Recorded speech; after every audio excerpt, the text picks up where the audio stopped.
Most people who watch the news would have heard the term Madrassas mentioned in connection with Mohammedan Islam. What are they?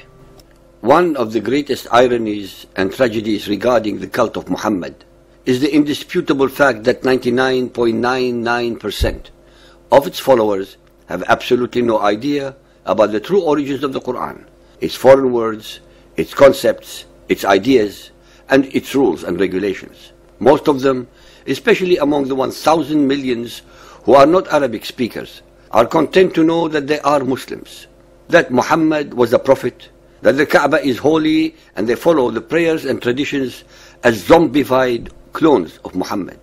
You can ask any Pakistani, Bangladeshi, Malay, Indonesian, Afghani, Iraqi, Saudi, or any other Muhammadan where the word madrasa, meaning a religious school, came from. Not one of them would know the answer because they have been indoctrinated into believing that the word is Arabic in origin. They will be, to put it mildly, shocked and outraged when you would point out to them that its roots are from Hebrew and not Arabic. They will not believe you and would most certainly accuse you of being a filthy pig Zionist agent. Their dilemma is understandable, since the followers of Muhammad are actually the victims of a self-destructive catch-22 situation. They will try to use every conceivable contorted logic to get themselves out of their dilemma, but can never succeed because the facts and reality are all against them. They cannot, for example, explain away the innumerable and unsurmountable discrepancies found in the Quran between its version of the biblical events when compared to their originals in the Bible.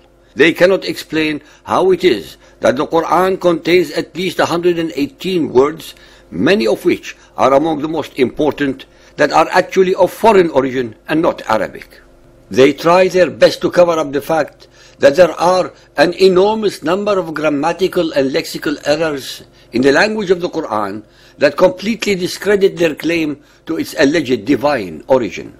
That Muhammad's God, Allah, is shown in the Quran to have a fickle and unsure characteristic, requiring him to repeatedly change his mind and or his earlier ordinances through the enormous number of abrogating and abrogated verses that fill 71 out of 114 chapters of the Quran, as we have demonstrated earlier. The Arabic madrasa is a loan word derived from the Hebrew Beit HaMidrash, meaning a house of learning, that is, a school. In the Arabia of the time of Muhammad, the most learned people were the Christian and Judaized Arabs, but not the pagan Arabs, as Muhammad himself confirms in his Quran. Al-A'raf 7.157. Those who follow the apostle, the unlettered prophet. Al-Jum'ah 62.2. It is he who has sent amongst them the unlettered, an apostle from among themselves. It is the ahadith, after all, that demonstrate that this word, madrasa, is associated with the Hebrew language of the Judaized Arabs of the Medina. Sahih al-Bukhari Hadith 3.137, narrated by Ibn Umar. The Prophet said, "We are an illiterate nation. We neither write nor know accounts. The month is like this and this, i.e. sometimes of 29 days and sometimes of 30 days. Al-Tirmidhi Hadith 2215, narrated by Ubay ibn Ka'b. Ubay told of Allah's Messenger meeting Gabriel and saying, "I have been sent, Gabriel, to a people who are unlettered, among whom are old men and old women, boys and girls, and men who have never read a book." He replied, "The Quran, Muhammad, has been sent down in 7 modes." Al-Bukhari Hadith 9.447, narrated by Abu Huraira. While we were in the mosque, Allah's Apostle came out and said, "Let us proceed to the Jews." So we went out with him till we came to Beit al-Midras. The Prophet stood up there and called them, saying, "O assembly of Jews, surrender to Allah, embrace Islam, and you will be safe." And added, "Know that the earth is for Allah, and I want to exile you from this land. So whoever among you has a property, he should sell it. Otherwise, know that the land is for Allah and His Apostle." Listeners, please note that the expression used by Muhammad, Beit al-Madras, is the Hebrew for Beit HaMidrash, meaning the house of learning, which did not exist among the pagans of Arabia, such as Muhammad and his Quraysh tribe. Please also note that it was Muhammad who was aggressing upon the Judaized Arabs without any provocation from their side. Madrasas did not exist in the early period of Muhammadan Islam. Their formation can be traced to the early Muhammadan custom of meeting in mosques to discuss religious issues. At this early stage, people seeking religious knowledge tended to gather around certain more knowledgeable ones. These informal teachers later became known as the sheikhs, and these sheikhs began to hold regular religious education sessions called majalis. In 859, Jami'at al-Qarawiyyin, located at Al-Qarawiyyin Mosque, was established in the city of Fez, Morocco, which is considered the oldest madrasa in the Muhammadan world. It was founded by Fatima, the daughter of a wealthy merchant named Muhammad al-Fihri. During the late Abbasid period, the Seljuk Wazir Nizam al-Mulk created the first major official academic institution known in history as the Madrasa al-Nizamiyya, based on the informal majalis, sessions of the sheikhs. Al-Mulk, who would later be murdered by the assassins Al-Hashashin, created a system of state madrasas in various Abbasid cities at the end of the 11th century.